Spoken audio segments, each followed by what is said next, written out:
زیادہ سے زیادہ 500 درہم ہونا چاہیے اور کم کی مقدار مقرر نہیں ہے۔ لیکن اکثر ہمارے یہاں پہ دیکھا گیا ہے کہ جب بارات آ چکی ہوتی ہے، جب نکاح پڑھانے کی نوبت آتی ہے،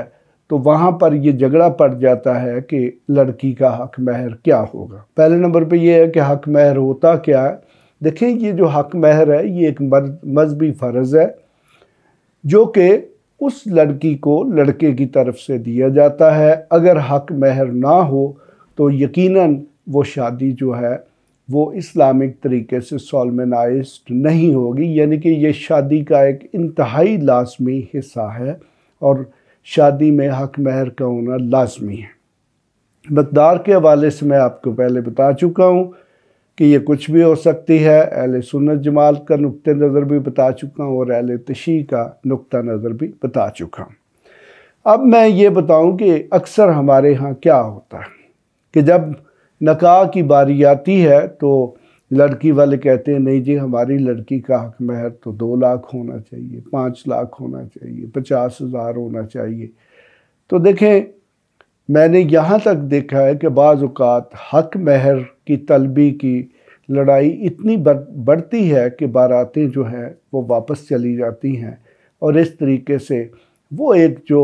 خوشی کے لیے ایک موقع مقرر کیا گیا تھا وہ غمی میں تبدیل ہو جاتا ہے، یا اس میں بہت بڑے لڑائی جھگڑے ہوتے ہیں۔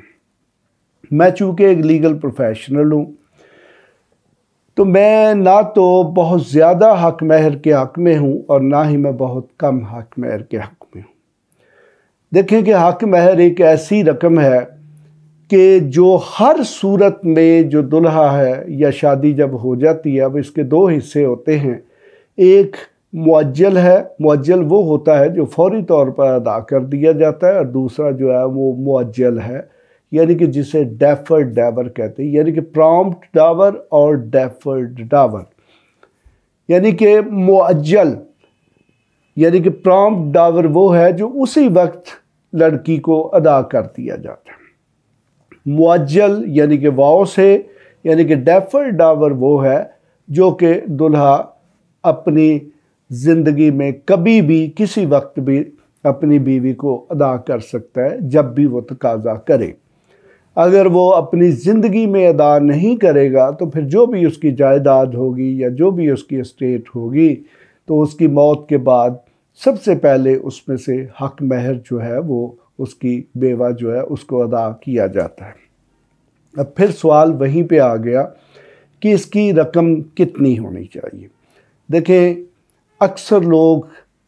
گھر لکھ دیتے ہیں، پلاٹس لکھ دیتے ہیں، یا اس میں بڑی بڑی ہیوی اماؤنٹس ایز اے حق مہر لکھوا دیتے ہیں، لیکن پھر یہ ہوتا ہے کہ 6 ماہ بعد، سال بعد، 2 سال بعد کوئی لڑائی جھگڑا ہوتا ہے اور وہ دیکھتے ہیں کہ یہ شادی نہیں چلتی، تو پھر اس صورت میں یقیناً اگر آپ نے مکان لکھا ہوگا یا 10-15 لاکھ روپے کی رقم لکھی ہوگی تو وہ جو خامد ہے اس کے لیے ادا کرنی مشکل ہو جاتی ہے، یا وہ ادا نہیں کرنا چاہتے۔ تو پھر یقیناً اس کا نتیجہ یہ نکلتا ہے کہ بیوی چاہے کتنی بھی مجبور ہو،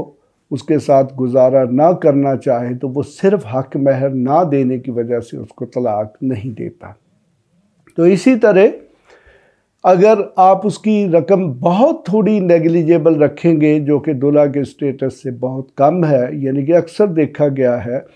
کہ جو دلہا ہے یعنی کہ جو میاں ہے، خامند ہے، وہ کروڑوں پتی ہوتا ہے لیکن وہ 500 روپیہ یا 1000 روپیہ حق مہر مقرر کرتا ہے۔ میرے خیال میں یہ بھی نہیں ہونا چاہیے۔ مقصد یہ ہے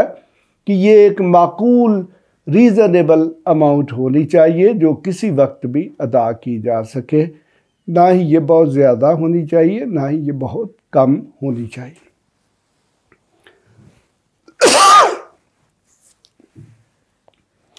اب ہمارے معاشرے میں اس کی وجہ سے، اس حق مہر کی وجہ سے بہت سے مسائل پیدا ہو چکے ہیں، خاص طور پہ جب خواتین کسی ناراضگی یا جب وہ دیکھتی ہیں کہ وہ مزید گزارا نہیں کر سکتی تو وہ کورٹ میں خلا فائل کرتی ہیں۔ تو خلا ایک ایسی صورت ہے کہ وہ بیوی کی طرف سے ہوتا ہے تو بیوی کے لیے سب سے پہلی یہ کنڈیشن ہوتی ہے کہ اس کو خلا کوٹ تب دیتی ہے جب وہ حق مہر واپس کرے گی۔ دیکھیں اگر میاں طلاق دے گا تو اسے حق مہر بیوی کو ادا کرنا پڑے گا۔ تو مقصد یہ ہے کہ یہی وہ ریزن ہے کہ اگر میاں اگر بہت بڑی اماؤنٹ ہوگی یا کوئی پلاٹ ہوگا، کوئی مکان ہوگا، کوئی فیکٹری ہوگی، کوئی زرعی زمینیں ہوں گی، تو اس صورت میں جو خامند ہے وہ اس لیے طلاق نہیں دیتے کہ ان کو اس جائیداد سے محروم ہونا پڑے گا یا ایک بہت بڑی رقم ادا کرنی پڑے گی۔ اور اسی طرح کہ خلے کی صورت میں خواتین خلا صرف اس لیے نہیں لیتی، حالانکہ وہ اس گھر میں بہت تنگ ہوتی ہیں، کہ انہیں یہ لالچ ہوتا ہے کہ میرے نکاح نامے میں میرے حق مہر کے طور پر ایک مکان لکھا ہوا ہے، پلاٹ لکھا ہوا ہے یا 10 لاکھ روپے کی رقم لکھی ہوئی ہے، میں اس سے محروم ہو جاؤں گی۔ تو میں یہاں پر میرا جو ذاتی تجربہ ہے کورٹوں میں جو مختلف فیملی کیسز کرنے کے بعد، تو میں یہی سمجھتا ہوں کہ حق مہر کی جو رقم ہے نہ تو یہ بہت زیادہ ہونی چاہیے اور نہ ہی یہ بہت کم ہونی چاہیے کہ جس کا ایک چاکلیٹ بھی نہ آ سکے۔ تو مقصد یہ ہے کہ کم از کم اگر اس کو دلہا جو ہے اس کا اکنامک سٹیٹس جو ہے اس کو مد نظر رکھتے ہوئے 10,000 20,000 50,000 یا 60,000 یا لاکھ روپے رکھ دیا جائے تو میرے خیال میں یہ کوئی بہت بڑی رقم نہیں ہے۔ آج کے دور میں کوئی بھی شخص جو کم سے کم بھی تنخواہ لیتا ہے وہ بھی 25-30 ہزار روپے لیتا ہے۔ تو مقصد یہ ہے کہ اگر جب کبھی وہ طلاق دے گا بیوی کو تو اگر اسے 1 لاکھ روپیہ دینا پڑے تو یہ کوئی بہت بڑی رقم نہیں ہے۔ لیکن اس کے برعکس اگر آپ کسی خاتون کا حق مہر جو ہے اسے آپ 500 روپے رکھ دیتے ہیں یا 1,000 روپے رکھ دیتے ہیں، اگرچہ دین میں اس کی ممانعت نہیں ہے، لیکن میرے خیال میں یہ ایک انسلٹنگ فیکٹر ہے، یہ ایسے نہیں ہونا چاہیے۔ اور دوسری طرف یہ بھی آپ ذہن میں رکھیں کہ یہ جو حق مہر ہے یہ کسی خاتون کی قیمت نہیں ہے، یہ ایک جیسچر ہے جو کہ مذہب نے مقرر کیا ہوا ہے کہ جب بھی آپ کسی خاتون سے شادی کریں، کسی لڑکی سے شادی کریں تو آپ اسے شادی کے موقع پر ایک معقول رقم جو ہے وہ حق مہر کے طور پر ادا کریں۔ یقیناً میری یہ جو باتیں ہیں آپ کے لیے مفید ثابت ہوئی ہوں گی۔ اگر آپ کے ذہن میں کسی قسم کا سوال ہو تو آپ مجھ سے کر سکتے ہیں، میں اس کا جواب دینے کے لیے آپ کے پاس موجود ہوں گا۔ Thank you very much.